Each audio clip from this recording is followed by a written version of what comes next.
అనుదినం దేవునితో.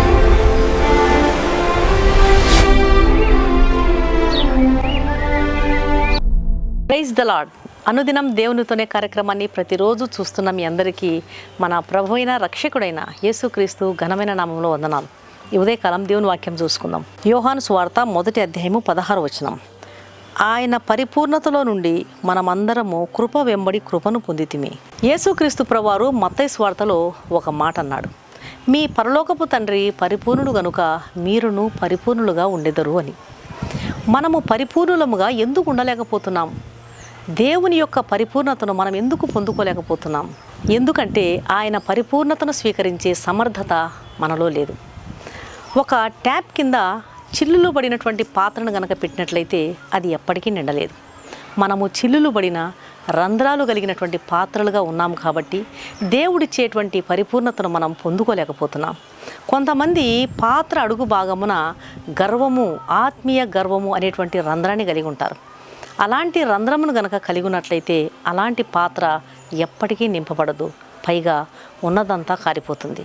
ఒక పాత్ర అడుగున ఇంకొక రంధ్రం ఉన్నట్లయితే ఆ పాత్ర ఎప్పటికీ నింపబడదు, అది త్వరగా కాలిపోతుంది. సాతానుడు మనకు ఎన్నో రకమైనటువంటి రంధ్రాలను, చిల్లులను పొడవడానికి అనేకమైన తంత్రాలను వాడు కలిగి ఉంటాడు. మనము గనక ఆ చిల్లులను త్వరగా పుడుచుకోకపోతే మనం ఎప్పటికీ పరిపూర్ణతను సాధించలేము. కొందరు పాత్ర అడుగు భాగమున గర్వము, ఆత్మీయ గర్వం అనేటువంటి రంధ్రాన్ని కలిగి ఉంటారు. అలాంటి పాత్రలో ఏమి పోసినా అదంతా కారిపోతుంది. అలాంటి పాత్ర, అలాంటి గర్వం అనేటువంటి రంధ్రం కలిగినటువంటి పాత్ర దేవుని పరిపూర్ణతను ఎప్పటికీ పొందుకోలేదు. ఇంకొంతమంది కొన్ని రకాల చిల్లులు కలిగి ఉంటారు. కలహము, విభజన, తీర్పు తీర్చేటువంటి మాటలు, ప్రశ్నించేటువంటి స్వభావము, అనైతికత, ఒక సహోదరుని గురించి కానీ లేదా ఒక సహోదరుని గురించి కానీ చెడుగా మాట్లాడేటువంటి స్వభావము, ఇవన్నీ కూడా పెద్ద పెద్ద రంధ్రాలు. వ్యతిరేకమైన తలంపులు, పనికిమాలిన మాటలు అనేటువంటి రంధ్రాలను గనక మనం కలిగి ఉన్నట్లయితే దేవుని పరిపూర్ణతను మనం ఎప్పటికీ పొందుకోలేము. దేవుడు మనకు ఎన్నో కృపలను అనుగ్రహించినాడు.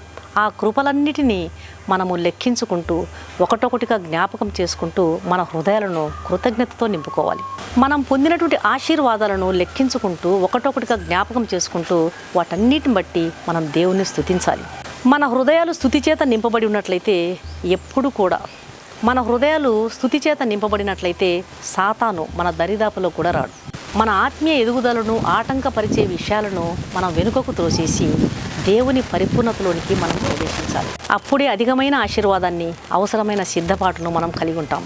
రోమీయులకు రాసిన పత్రికలో పౌలు గారు ఒక మాట అన్నాడు, నేను మీ యొద్దకు వచ్చున్నప్పుడు క్రీస్తు యొక్క ఆశీర్వాద సంపూర్ణముతో వచ్చునని ఎరుగుదును అంటున్నాడు. అసంపూర్ణమైనది అంటూ యేసునందు ఏదీ లేదు. నువ్వు ఏదైతే కలిగి ఉంటావో అదే నువ్వు ఎక్కడికి వెళ్ళినా మోసుకుని వెళ్తావు. నీ బంధువుల యొద్దకు కానీ, నీ స్నేహితుల యొద్దకు కానీ, నీ ఇరుగు పొరుగు వారి యొద్దకు కానీ, నువ్వు పనిచేసే ప్రాంతానికి కానీ, నువ్వు చదువుకున్నటువంటి ప్రాంతానికి కానీ, నువ్వు ఏమి కలిగి ఉంటే, నువ్వు ఆశీర్వాదాన్ని కలిగి ఉన్నావా అది మోసుకుపోతావు. నువ్వు దీవెనను కలిగి ఉన్నావా అదే మోసుకుని వెళ్తావు. నువ్వు ఎక్కడికి వెళ్ళినా నువ్వు కలిగిన దాన్నే నువ్వు మోసుకుని వెళ్తావు.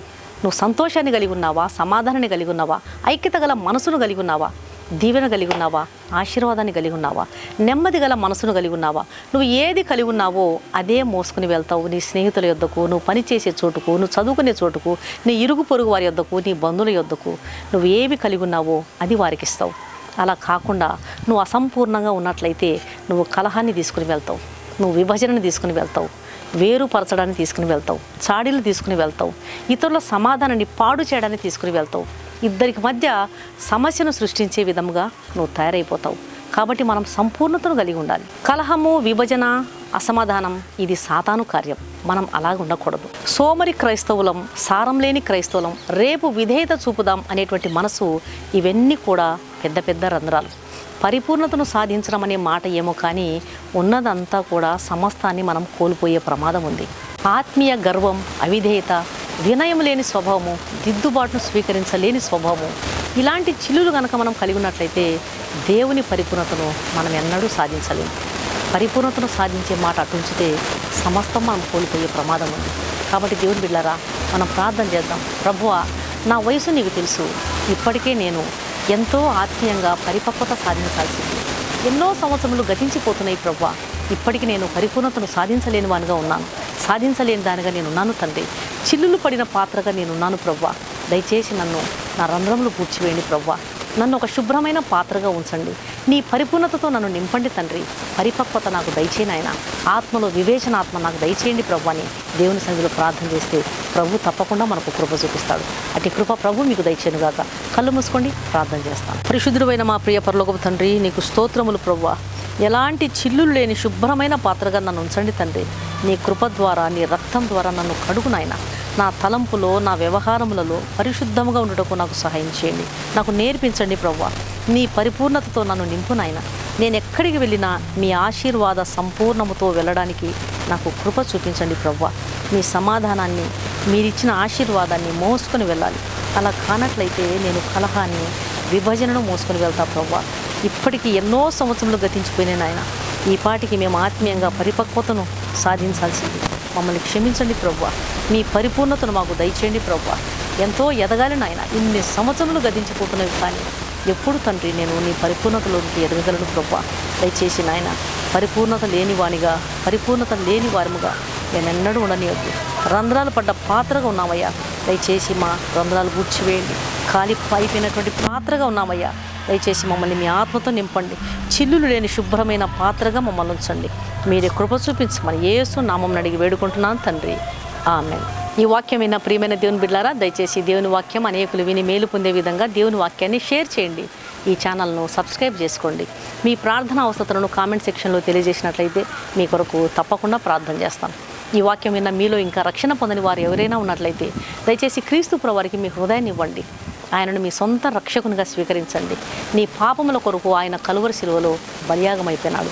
ఆయన రక్తంలో కడుగబడితేనే ఒక పాపికి రక్షణ, నిరీక్షణ, పాప క్షమాపణ దొరుకుతుంది. కాబట్టి ఆయన ఇచ్చే ఉచితమైన రక్షణను స్వీకరించండి. ఆయన ఆహ్వానాన్ని తృణీకరించవద్దండి. ప్రభు మీ ఆత్మను రక్షించును గాక. God bless you.